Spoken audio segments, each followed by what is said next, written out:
So for this month's lesson, I'm joined again by my little horse Riley.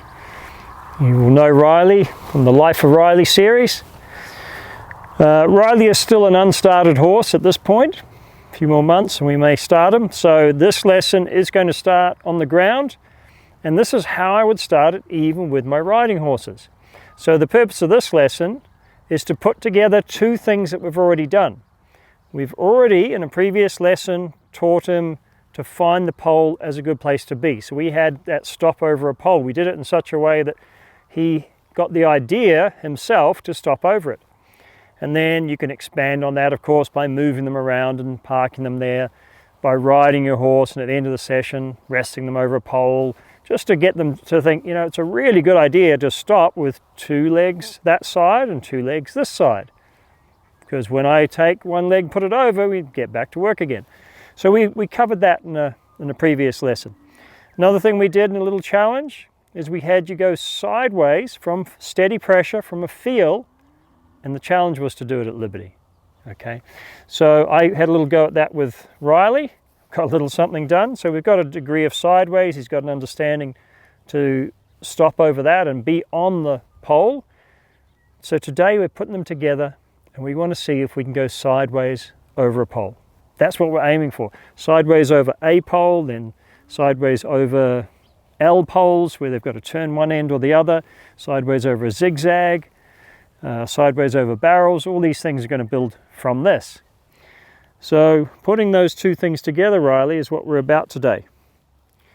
So very, very simply, what we're going to do is I'm going to bring him up and put him at the end of the pole. And I'm not even going to send him, I'm just going to come over here with him, make it really simple. We're going to see if he can park over the end of the pole. So he's got a little bit of the idea, you can see, about being over the pole. Now it'd be better if he was a little further forward, but that's okay, we can deal with this a little bit. Yes, you cheeky young man. So we'll give him some time just to rest here, and then the idea is have him step off the pole. Not in that direction where there's a lot of pole, but in this direction where it seems pretty easy. It's almost there. Now it just so happens that his hind legs have stopped a little bit out. So if I start him with his forehand, that will actually give him a little bit more room. He's a little bit like this, you see. So when he comes with that forehand, if the hindquarter stops there, he will actually come a little bit forward of the pole, which is more where he should be. I mean, it's your first go, so it doesn't matter, but we'll see how we go. Okay. So very simply put, we're going to come in here and go, can you? No, I wanted your front moving. Never mind, I got the back. There we go. That was it. So the idea is just to make it as simple as possible. So we know we've previously set up the pole to be a bit of a sweet spot.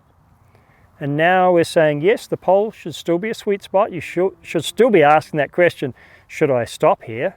That would seem like a good idea. But now we're also going to say, if you move off it, there's a rest point at the end. Now, I wanted his front feet to move before his hinds. His hinds actually moved first. Then when I moved his front, of course, it brought us right the way out here, and then we had a little forward step. It's the first time he's done it, so that is a personal best. It's good enough. Personal best is always good enough. So it's going to be a matter now of wash, rinse, repeat. And yes, we do want to get it going in both ways.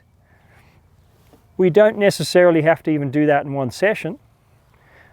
Now, we could lead him around, park him on. We could back him up, park him on. But however we take him off this spot, any spot that we want to make a sweet spot, we want to do it with low energy. So we're not going to drive him away from something that we want them to associate as a good deal. And maybe I'll just bring that a little further forward, yeah. Now I'm still going to have just a little bit of time paused over the pole, because I don't want them to get to where it's on the pole and then rush off. That may happen a little bit in the process. If you make that deal over there really, really sweet, they might get to where they rush a little. And that's okay, that's something we can work on as a refinement later. but we want him to think, oh, this is a good deal right here. Also, there you go, I could go and step off sideways.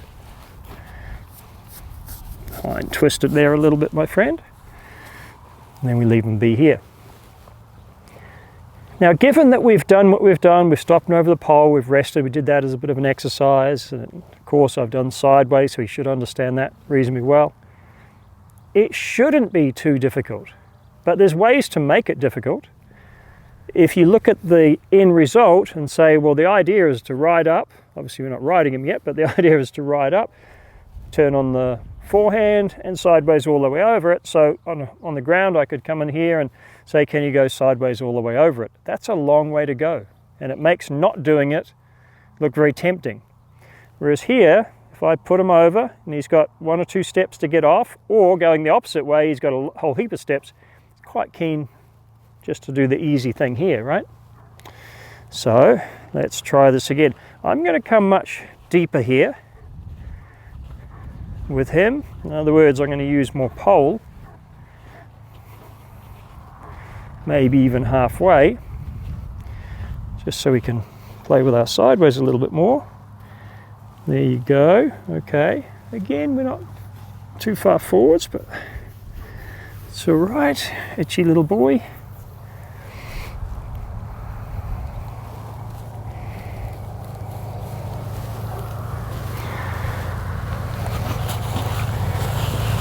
Now there, we had a step forwards. Now remember, we don't want that, so I'm going to back him up. And I could back him up with more energy than that. Okay, that was the thing you weren't supposed to do. You were supposed to stay over the pole. So I could back him up with more energy if he was really pushing forwards. It just didn't seem to take much, so we'll back him up a little bit. That would be our little deal. I may have to do that once we get off the pole more routinely. You can come forward just a little bit here. You're touching it, mate. Okay, that's where we want you. So if it goes a bit wrong, as it did there, we just think, oh, well, there's too much forwards. He touched it, immediately into the counterbalance, which is a little bit too much backup.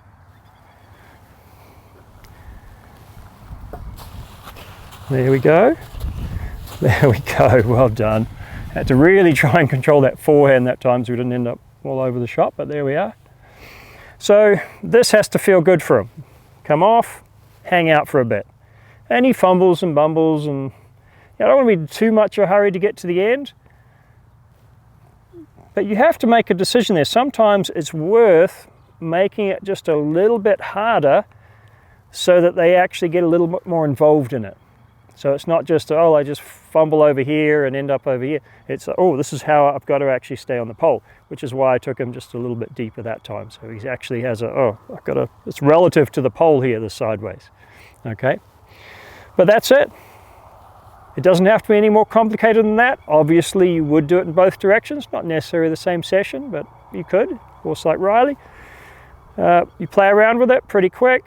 They're on there, they're happy to be on, and they're understanding the idea is to find the destination at the end. Okay, have a play around with that, and same strategies for riding.